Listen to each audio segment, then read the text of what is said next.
What is self-sabotage? This is something I think we have all done over and over again, but we probably don't realise we've done it.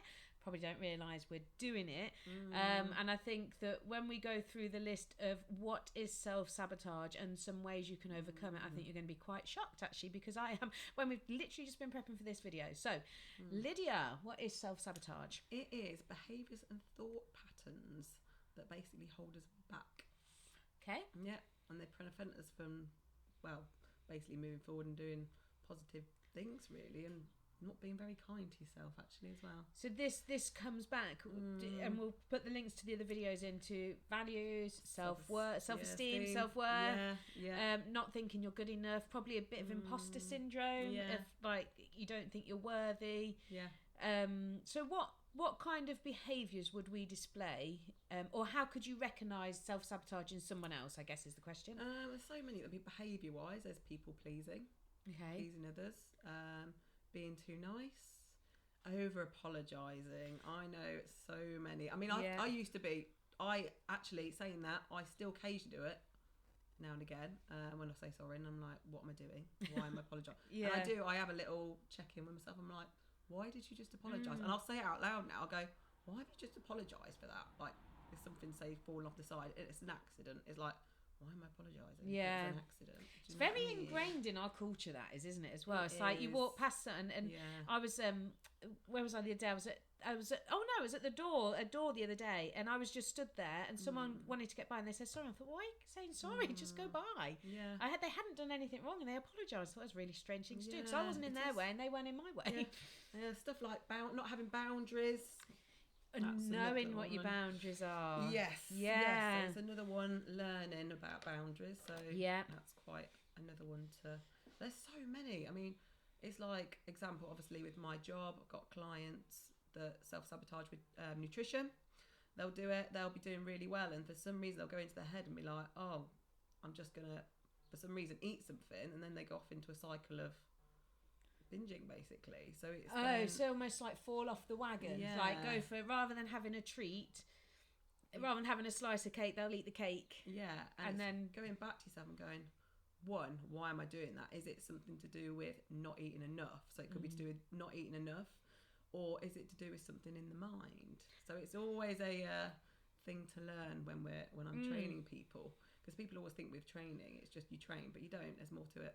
You've got to see what's going on in people's heads. God, yeah, absolutely. I think that's the biggest thing, actually, is the, when you're training, when you're physically training, it's the power of your mind that's the most important thing. Because actually, isn't it something like only 20% of it's in the gym, 80% of it's in the kitchen or something, isn't it? And like what you eat. Yeah, I definitely self-sabotage. Sorry, DNA fit. If you are on a weight loss journey, I mean, it is, best to sort of get the right tools with the nutrition and do a lot of your work on your mind.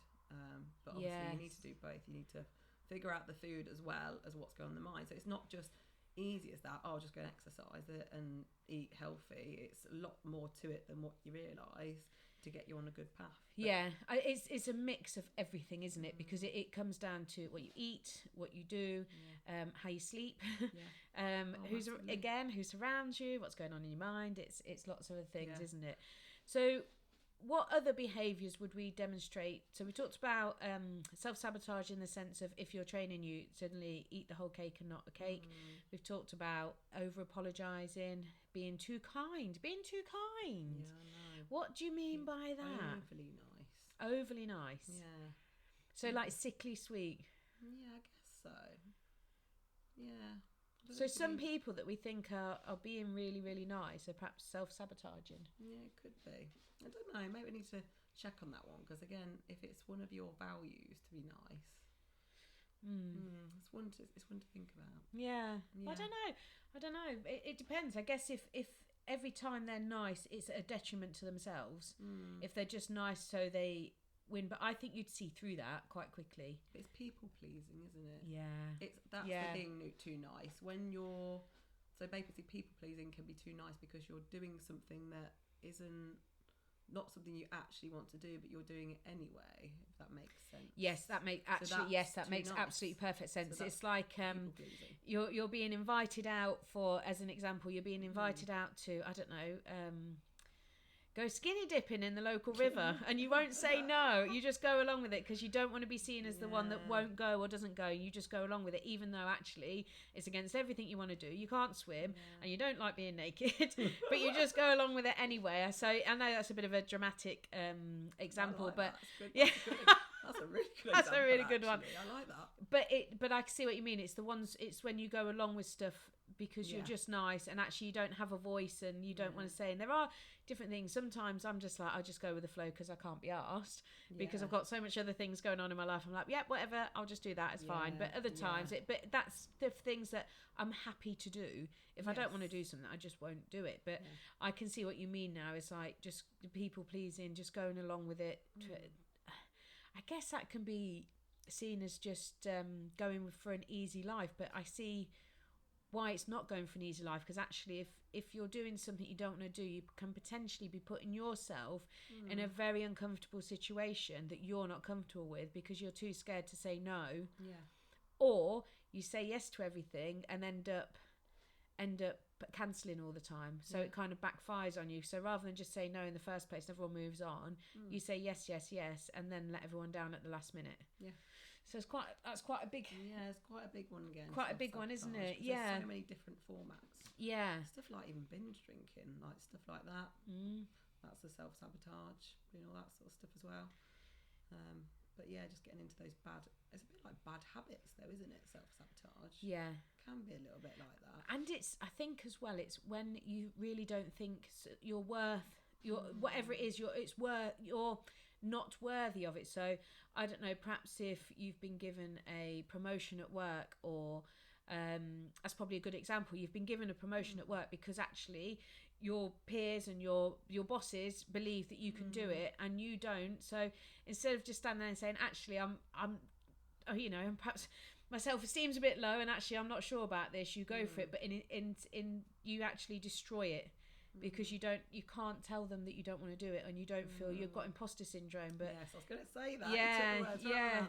Imposter syndrome. So actually, rather than be honest and be frank, you kind of destroy it and destroy probably a lot of other things. It's because you don't believe that you're worthy. So rather than standing there and actually saying I don't believe I'm worthy, and letting others and being able to prove yourself, you kind of self-sabotage that. So it's sad, isn't it? But I think we've all done it. Yeah, definitely. I think we've all done it. Yeah. Definitely. Yeah, I've definitely done it with the eating.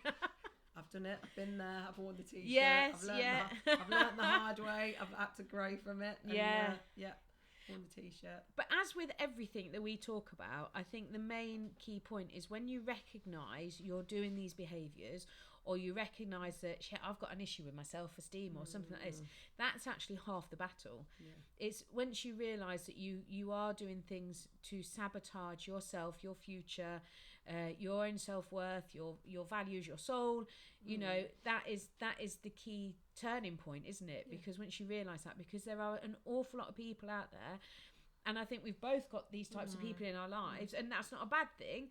But there are a lot of people out there that don't realise they do it every single day, and they repeat those same behaviours and then wonder why they don't get anywhere in life, because you're self-sabotaging, but you don't realise you're doing it, and therefore it's backfiring on you. But until they realise that they're doing it, actually do self-reflection. Yeah, absolutely. And I remember going back years and years and years and years now, I remember sat at a job, and I even remember the seat I was sat in, everything. I remember thinking, I'm really good at what I'm doing here. Why isn't anyone noticing me? Why is anyone? And I remember getting really cross about it. But the worst thing I did is I never told anyone. I never told anyone that I wanted to change job or get a promotion or whatever it was that was going on. I just sat and expected everyone else to just know. Expectations. Yeah. And I just thought, it was a bit of an eye-opener for me, because I thought suddenly, I remember sitting there thinking, well, why isn't anyone noticing me? And then I thought, well, why should anyone notice me? If I want something, I've got to go and do it. So I self-sabotaging myself, because I was putting the responsibility of my growth on somebody else without them even knowing and not getting anywhere. But as soon as I kind of realised that I didn't know it was self-sabotage at the time, but reflecting back, and as soon as I realised that, I was like, oh, it's up to me to do this. I need to stand up and say and be counted. I was like, right, I want to do this. And suddenly things changed. So when you switch that self-sabotage button off, again, things change, because again, it's taking responsibility of yourself. It's actually not having that imposter syndrome, because I knew I could do the next thing that was coming up. I knew I could do it really well. And it's having that self-belief, isn't it? Definitely. God, big subject. It is. Another one. Yeah, I think there'll be more videos on this one. Yeah. Right, anything else for this one? I think that's it. That's it. See you later. Bye.